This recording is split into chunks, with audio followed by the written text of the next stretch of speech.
Let's go. Step back in time. Do you still remember? Step back in time. What you waiting for? Step back in time.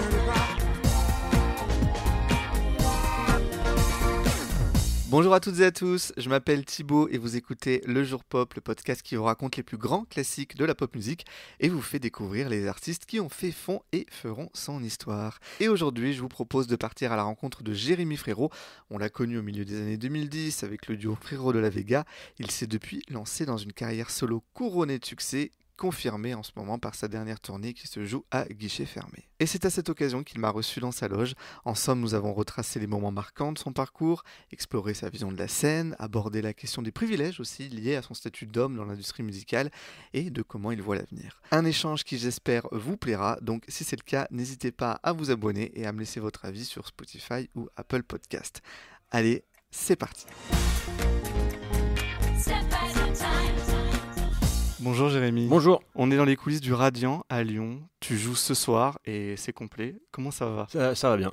Ça va très bien. J'ai ce que je mérite.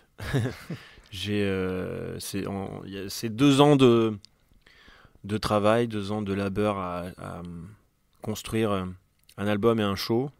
Et aujourd'hui, on est en plein dedans. On est en train de montrer ce qu'on a créé et de recevoir tout ce que ça fait aux gens. Les gens sont heureux de repartir de ce concert. Et pas parce que c'est long, mais parce que c'est bien. Là, tu es en pleine tournée. Il y a 2 semaines, tu étais à la Cigale. Le 10 juin, tu seras à l'Olympia. Moi, je me demandais, est-ce que c'est différent de jouer à Paris ou de jouer en province ? Alors, en province, tous les endroits sont différents. Tous les publics ? Tous les publics sont différents, ouais. Il y a un bagage culturel en fonction des villes, en fonction des régions.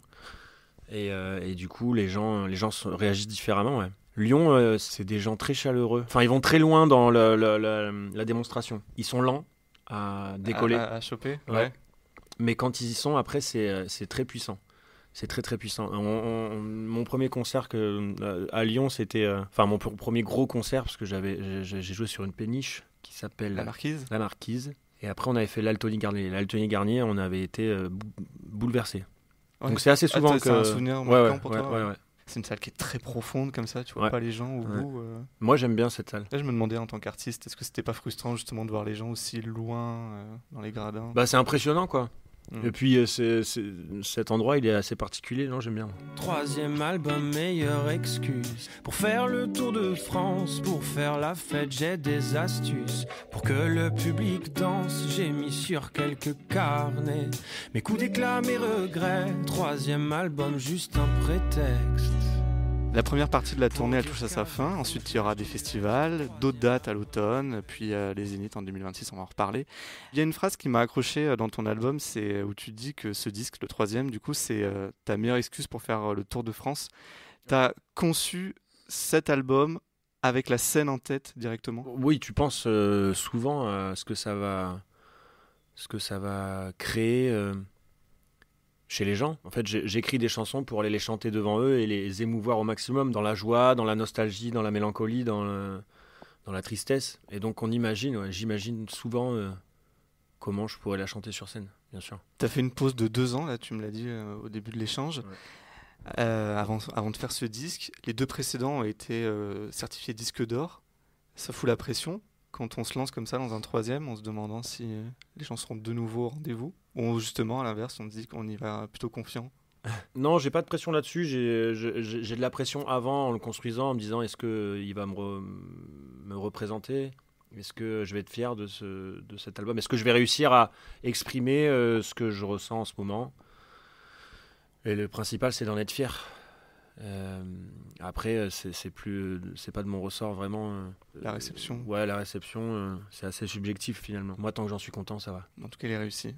Merci. Mon podcast, il s'appelle Le Jour Pop. L'idée, c'est qu'on balaye rapidement ton parcours en dates. Et Ouais. j'ai une question assez traditionnelle. Est-ce que tu as une bonne mémoire des dates ? Pas du tout.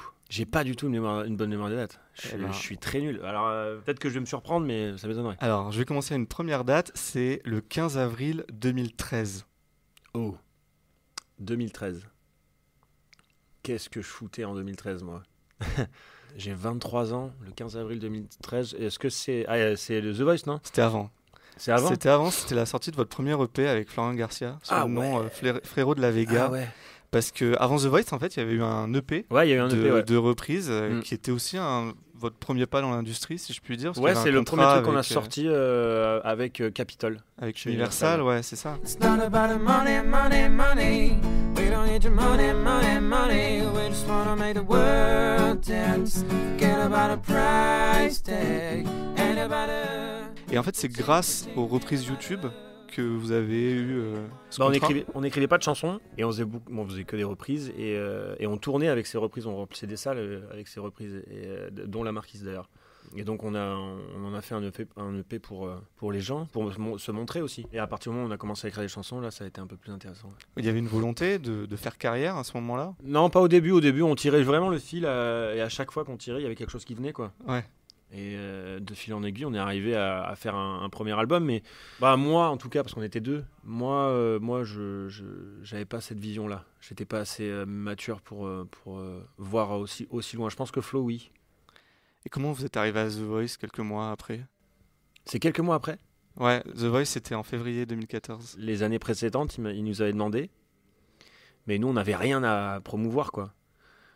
Et y aller pour y aller, ça servait... Enfin, on avait peur, on voulait pas. Et l'année où on a commencé à écrire les chansons, on s'est dit, ah, mais là, si on passe même une fois, c'est bon, c'est génial, ça nous fait une bonne pub. Et donc, on y est allé et on y est resté assez longtemps, finalement. C'était très, très intéressant de pouvoir participer à cette émission. Ça m'a construit, moi. L'as de trèfle qui pique ton cœur, Caroline. Je suis l'as de trèfle qui pique ton cœur. L'as de trèfle qui pique ton cœur. L'as de trèfle qui pique ton cœur. C'était une grosse saison, il y avait Kenji qui a gagné, il y avait Amir aussi qui a fait Oui. une belle carrière depuis. Comment la suite s'est enclenchée pour vous? Ça a été très rapide? Oui, ça a été très rapide parce que le jour où on est sorti, nous on bossait jour et nuit à ce moment-là. On travaillait la journée pour répéter ce qu'on devait faire le samedi soir à The Voice, mais la nuit on allait dans un studio et on enregistrait nos chansons. Ah ouais. Et entre le passage des enregistrements des émissions et les lives, il y a une pause parce qu'il faut que Oui. toutes les émissions passent. Ouais, c'est ça. Et donc pendant cette pause-là, on a tourné Ok, et on a créé le premier clip d'accord. de Sweet Darling. Comme ça, tout était prêt. Donc tout était prêt et quand on est ouais. sorti, c'est sorti. Quand les souvenirs s'en mêlent, les larmes me viennent et le chant des sirènes me replonge en hiver. Oh, mélancolie cruelle, harmonie fluette, euphorie solitaire. Ça a été un énorme succès. Ton Ouais. duo Frérot de la Vega, premier album disque de diamant, second triple platine. Ce qui m'amène à la deuxième date, qui sera peut-être plus facile pour toi, c'est le 10 juin 2017. 10 juin 2017, oui, bien sûr. Ouais. C'est le dernier concert des Frérots de la Vega. Place des Quinconces. Place des Quinconces, ouais. À 33 000 Bordeaux. personnes, 33 en plus, selon la police, évidemment. Il y a rivalité entre Lyon et Bordeaux pour savoir qui aura Ah la bon plus grande place entre Non. Bellecour et les Quinconces. C'est vrai, et je crois que Ouais. c'est la nôtre. Hein. Je crois que c'est la plus grande place d'Europe, des Les Quinconces. Lyonnais disent que c'est Bellecour C'est vrai et les Bordelais Ah ouais. disent que c'est les Quinconces. Alors après, Regardez celui qui a la plus grande, franchement. Ça, c'est un éternel problème, ce truc, c'est incroyable. C'est moi qui ai la plus grande. Collés aux barrières du premier rang, les fans des Frérots de la Vega ont déniché la meilleure place pour vivre ce concert d'adieu en communion avec leur star. Ce sera très émouvant et en même temps il y aura plein de joie, plein de folie. Donc voilà, oui, on va sûrement pleurer, mais c'est comme ça. Ils nous disent au revoir, on leur dit au revoir. Voilà, on marque le coup comme eux. Malgré l'émotion de la séparation, les Frérots ont tout donné à leur public, venu noircir cette place des Quinconces. quel souvenir t'en gardes? J'en garde un souvenir flash, c'est-à-dire que je me souviens pas de tout. Parce que tellement tu prends en émotion, tu prends des gifles, quoi. Et chaque chanson, c'est la dernière fois que tu la chantes. Ouais, émotionnellement, c'est très, très impressionnant et du coup, tu le vis comme un flash. Donc, tu as l'impression d'avoir passé un rêve ou un cauchemar, tu sais pas trop. Mais c'était très intense. Très, très intense, tout le monde pleurait. Et voilà, et sur cette scène, j'ai chanté... J'avais écrit une chanson pour Flo en lui disant que c'était pas vraiment un au revoir, c'était juste un passage pour nous et cette chanson c'était Revoir, mon premier single solo. Ah, ceci n'est pas un au revoir, je pensais plus du haut. Revoir la belle histoire, sans avoir peur du temps qui passe. Ça t'effrayait finalement de te lancer en solo parce que tu n'avais jamais fait ça? Ouais, j'avais peur. Ouais. T'étais dans quel état d'esprit quand tu composais par exemple ce premier album? Alors quand j'ai composé, j'ai passé un bon moment finalement parce que je me suis découvert, j'ai eu envie de... du coup, tu as vachement plus de liberté, quoi. T'as toutes tes idées, et c'était avec Laurent Lamarca et Julien Grenier et Romain Joutard, les réalisateurs, et Laurent Lamarca c'est un auteur-compositeur, et j'ai passé beaucoup de temps avec eux à écrire ces chansons, et Ben Mazieux aussi. Et donc là j'ai aimé parce que je me suis découvert. C'est là où j'avais peur, c'est est-ce que j'allais réussir à tenir un concert tout seul. Okay. Ça c'était très stressant parce que c'est ça que j'aime dans ce métier. T'avais jamais fait de scène seul? Non. Ouais. Et si je me rendais compte que j'aimais pas ou que je ne savais pas faire, j'aurais, je pense, arrêté. Ah oui, toi c'est vraiment la scène, c'est l'accomplissement, c'est ce qui te motive. J'écris des chansons et je fais des albums pour pouvoir faire un concert, un show derrière, une tournée. Ouais. Je vais aller sur une nouvelle date, c'est quelques années après, c'est le 25 novembre 2020. On est confiné ou... Ouais. On est un genre de... Pourri, c'est pas ouf, hein. Ça doit être la sortie d'un album peut-être? D'un single. Ah, d'un single. Ouais. C'est la sortie de quel single? De Un homme. D'un homme. Ouais. Exactement. Pour toi, c'est quoi un homme? Au pire, au mieux perdu. Un homme, c'est quoi? Je sais pas, je sais plus. Regarde-moi dans les yeux, qu'est-ce que tu vois? Dis-moi. Un homme, c'est quoi? Un homme pour toi? Ça a été un énorme succès, c'est un disque de diamant. Félicitations. Merci. Déjà. Aujourd'hui, avec le recul, quelle résonance elle a pour toi cette chanson, bientôt 5 ans après l'avoir écrite?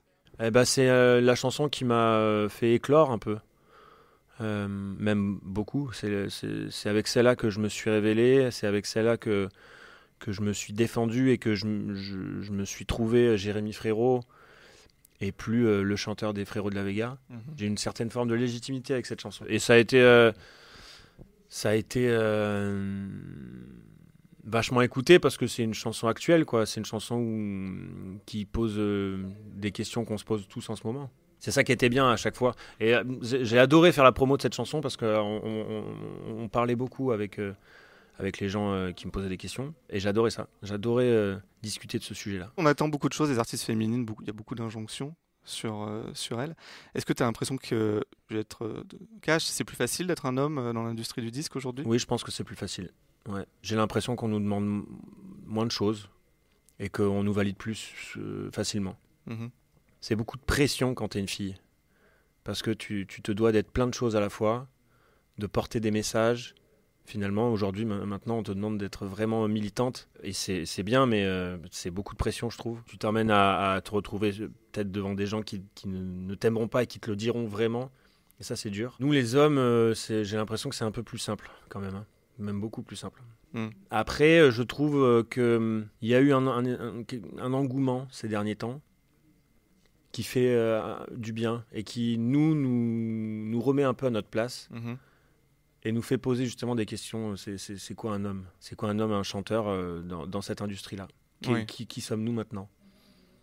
Est-ce que tu te sens, toi, devoir porter des messages, par exemple? Bah ouais, mais je pense que je le fais un peu tous les jours en concert. J'essaie de porter ce message de liberté, d'égalité aussi, beaucoup, d'expression de soi. J'explique aux gens que mes enfants, je les laisse faire ce qu'ils veulent et je leur demande pas d'être forts, mais d'être heureux avec ce que tu dis dans une chanson, ce qu'ils veulent faire, ouais. De l'album d'ailleurs. Et moi j'ai tendance aussi à me libérer vraiment sur scène. Tu as collaboré avec beaucoup d'hommes. Ouais. Sur ton dernier album, il y a Claudio Capéo, il y a Kemmler. Je me suis demandé, est-ce qu'il y a une artiste féminine avec qui tu aimerais faire un duo? Enregistrer un duo? Ouais, carrément. Hein. Et quand tu cherches, tu ne le trouves pas. C'est toujours comme ça. Dernièrement, j'ai beaucoup aimé l'univers de Solane. Ouais, c'est un superbe album. J'ai adoré. J'aimerais bien la voir en concert. On est dans la même... Elle vient ici la semaine prochaine. Ah, c'est vrai. Tu restes dans la loge. Génial. J'aime beaucoup ses chansons, comment elle milite aussi, parce qu'elle milite vraiment beaucoup et carrément dans ses chansons. Oui. Et je pense que sur scène, ça doit être un gros univers aussi. À une date plus récente, le 22 avril 2024. Putain, c'est pas loin, hein, c'est là. Hein. C'est genre... Attends, l'an dernier. L'an dernier? Ah oui, on est en 2025. Ouais. Jérémy. Ouais, 22 avril. C'est la sortie d'un album. D'un single, encore. du Ok. lead single de l'album. De Adieu. De Adieu, Ok. un titre très Putain, je suis personnel. nul en date en fait. Vraiment, ça se confirme. Adieu, on se dit adieu, deux amoureux vaincus, du passé n'en parlons plus. Un titre très personnel sur la famille, la rupture. T'as raconté que t'avais eu beaucoup de retours sur ce titre. Ouais. Il a été facile à faire? Bah, si je prends tout en compte, non, pas du tout. Ça a été très compliqué. Mais sur le moment, quand il est sorti de nous, non, ça a été très rapide, très rapide. Ça a pris même pas une journée. Mais c'était beaucoup. Tu l'as Mais beaucoup réfléchi je l'ai en fait. mûri en fait. Ouais. Mais je l'ai mûri sans me dire que ça allait être une chanson. Mm. C'est des mots qu'on a dit à nos enfants. Et finalement, bah, je me suis rendu compte que j'étais en train d'écrire une chanson en leur expliquant ce qui se passait, le changement de vie. C'est vraiment les mots que j'ai pu dire à mes enfants. Donc, ouais, ça a été douloureux. Je suis tombé malade le jour où on l'a enregistré. Je sais pas pourquoi. J'ai une montée de fièvre, Ouais. des tremblements. J'ai été me coucher. Je me souvenais plus tellement de ce qu'on avait fait. Elle a mis du temps. Ça a été douloureux. Mais c'est une chanson qui parle beaucoup. Aujourd'hui, elle fait plus de 20 millions d'écoutes sur Spotify. Elle a été disque d'or en 4 mois. Quand tu l'as fait en live aujourd'hui, comment elle est reçue par le public? Bah, ils me prennent une petite gifle parce que c'est la première du concert. Spoiler. Poum. Tu te la prends dans la tronche d'un coup. Bah, en fait, tu sais pas où la mettre. C'est fou, hein. Cette chanson. Quand j'ai commencé à construire le show, c'est vrai que j'ai spoilé, putain. J'ai dit que c'était la première chanson du concert. On sait qu'elle y sera, mais Ouais. commencer un show avec une chanson qui s'appelle Adieu, c'est quand même assez ironique. Bah ouais. Et c'est ce que je dis, du coup. Ok. Putain, je suis en train de faire tout le show là. C'est pas bien, c'est pas bien. Je vais m'arrêter de parler, ça va pas. Non. Non, mais c'est une chanson que t'as du mal à caler quand est-ce que tu l'as fait, quoi. Quand j'ai réfléchi à quelle setlist j'allais faire, je voulais piocher dans tous les albums que j'avais fait, même ceux des frérots. Et celle-là, il fallait la faire, évidemment. Évidemment, oui. Mais elle était très difficile à placer avec l'histoire que je veux raconter. Et en fait, ça s'est passé pareil que l'histoire de la sortir en première. Elle s'est imposée d'elle-même. En fait, ouais, c'est tu montres dans quel état t'es pour expliquer ce qui va se passer après. Et c'est un peu ça que je fais sur scène. J'aime te voir danser sur les tables comme un gamin heureux, comme un enfant de passage. J'aime nous voir chanter nos âges comme des enfants joyeux, comme des gamins des sables, comme des gamins des sables. Je vais aller sur une dernière date et là on va aller dans le futur. Oh là. Donc c'est le 20 mars 2026, dans un an. Dans un an. C'est donc à Lyon. Non, C'est pas à Lyon.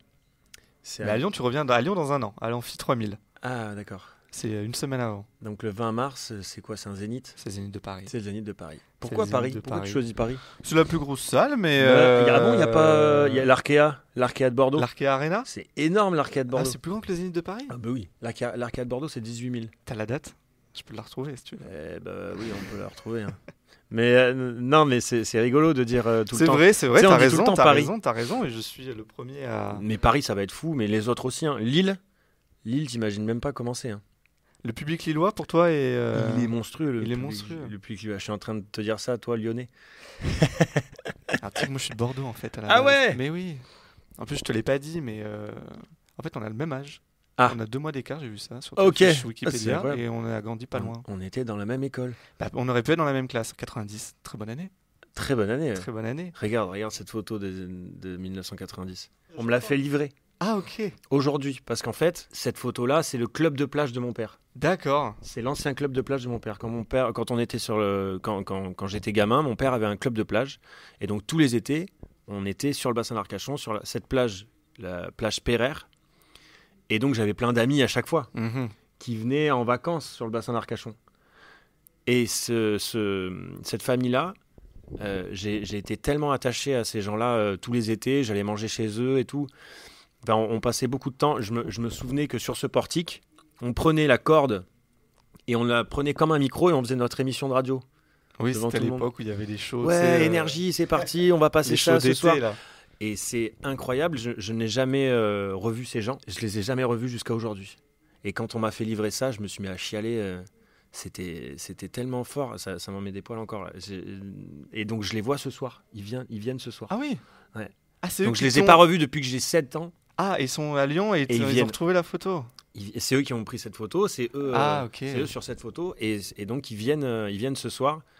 Et je suis hyper ému de savoir ça. De me dire qu'en fait la musique me retrouve plein de moments de ma vie. Et en plus je parle dans ce concert-là de beaucoup de nostalgie. Mhm. J'aime me replonger dans la nostalgie, j'aime Bah, ressentir. Ton album s'appelle Gamin des Sables. Et Non là, mais c'est fou. Et c'est ça être un gamin des sables en fait. Et j'ai halluciné. Alors j'ai retrouvé les dates de la tournée des Zéniths 2026. Donc le 5 mars à Lille, le 11 mars à Bordeaux, le 20 mars à Paris, le 25 mars à Toulouse, le 26 mars à l'Amphithéâtre 3000 à Lyon et le 1er avril au Zénith de Nantes. Tout ça. Tout ça. Comment tu appréhendes cette grande tournée des Zéniths? Je travaille beaucoup en fait. Je travaille énormément pour être prêt le jour d'un concert. Le show va évidemment évoluer parce que là on est dans des petites salles. Il y aura une saison de festival qui sera passée entre temps. Et les festivals nous ramènent énormément d'énergie, plus de punch et donc je pense que je vais garder cette énergie-là pour la ramener dans les salles et ça créera quelque chose de plus fort. Bah, vivement alors. Ouais. Merci beaucoup Jérémy pour Avec ton plaisir. temps. Dernière question, qu'est-ce qu'on peut te souhaiter, que ce soit pour ce soir ou pour l'avenir? De finir en vie de cette tournée. Non mais Elle est marathon cette tournée. Ouais, elle est vénère, mais j'en voulais en fait. Ouais. J'avais la dalle. Et là, je me rassasie très fort. Et continuer à avoir de l'inspiration. J'aimerais bien faire encore quelques albums. J'en doute pas, mais je te le souhaite quand même. En Merci. tout cas. Merci beaucoup Jérémy. Avec Et plaisir. bon concert. Merci.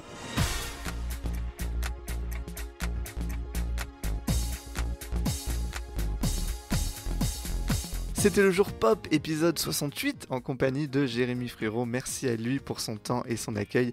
J'espère que cet échange vous a plu. Si c'est le cas, n'hésitez pas à partager l'épisode autour de vous et surtout à me laisser votre avis, que ce soit sur Spotify ou Apple Podcast ou sur Instagram, toujours @lejourpop. Et si vous avez envie qu'on discute, c'est aussi là que ça se passe. Merci à nouveau pour votre fidélité. Moi, je vous donne rendez-vous très vite pour un nouveau jour pop. D'ici là, prenez soin de vous et moi, je vous dis à bientôt. What you waiting for?